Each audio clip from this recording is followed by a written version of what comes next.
My dear friends, कैसे हैं आप लोग। साथियों, आज हम बात करने वाले हैं कॉम्प्लिकेशंस ऑफ द डायलिसिस। इसमें हम बात करेंगे कि हीमोडायलिसिस में क्या क्या कॉम्प्लिकेशंस होते हैं, पेरिटोनियल डायलिसिस में क्या क्या कॉम्प्लिकेशंस होते हैं और वैस्कुलर एक्सेस में क्या क्या कॉम्प्लिकेशंस होते हैं। तो देखिए, अगर मैं बात करूं हीमोडायलिसिस की, तो हीमोडायलिसिस के कॉम्प्लिकेशंस को हम 3 पार्ट में डिवाइड करते हैं। पहला ड्यूरिंग डायलिसिस, दूसरा टेक्निकल कॉम्प्लिकेशंस और तीसरा लॉन्ग टर्म कॉम्प्लिकेशंस।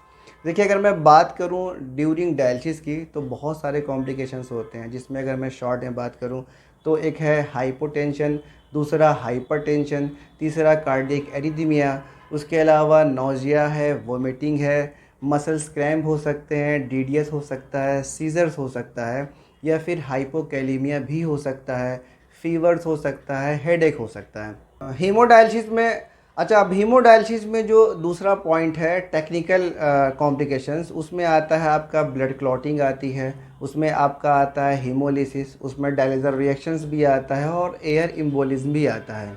अगर मैं बात करूं कि लॉन्ग टर्म में क्या क्या कॉम्प्लिकेशंस होते हैं, तो देखिए, लॉन्ग टर्म में एक आपका आता है फिस्टुला फेल्योर, दूसरा जीआई ब्लीडिंग, बहुत सारे लोगों को जीआई ब्लीडिंग्स होती है, हाइपर पैराथायरॉयडिज्म का भी प्रॉब्लम आता है। उसके अलावा कंजस्टिव हार्ट फेल्योर, ये भी एक कॉम्प्लिकेशन है जो लॉन्ग टर्म में होता है।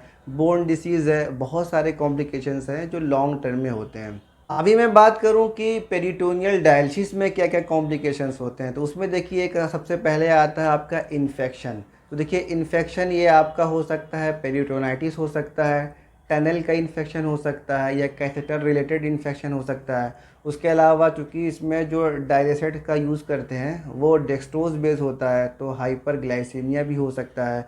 उसके अलावा हाइपरलिपिडीमिया हो सकता है, हर्निया है, ओबीसी है और कैथेटर माइग्रेशन है।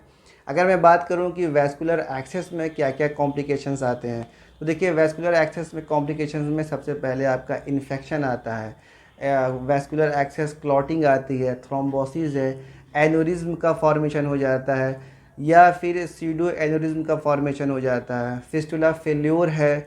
ये जस्ट एक आउटलाइन थी, इसमें बहुत सारे कॉम्प्लिकेशंस के मैंने वीडियोस अपलोड कर दिए हैं, काफ़ी डिटेल में किए हैं, जिसमें कॉज मैनेजमेंट सारी चीज़ें मैंने बताई हैं। जैसे जैसे टाइम मिलता जाता है मैं और भी वीडियोस अपलोड करता रहूँगा।